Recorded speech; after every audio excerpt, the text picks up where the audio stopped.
It seems that also now, after all of that, we have a leak on the driver's side that was not previously there.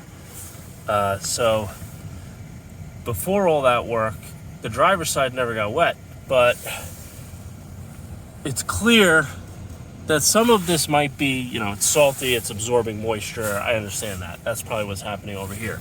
But these are clearly drips and runs. And where was it?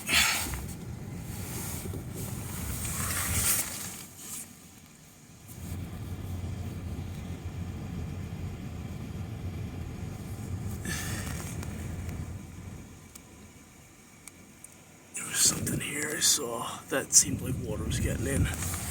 I don't know, but yeah, now we got water on this side too. Like I said, I'm so fucking sick of this car.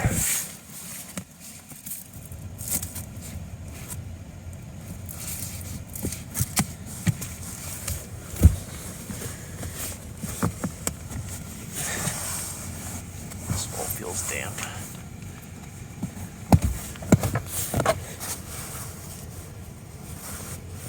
Brand new carpet, brand new padding.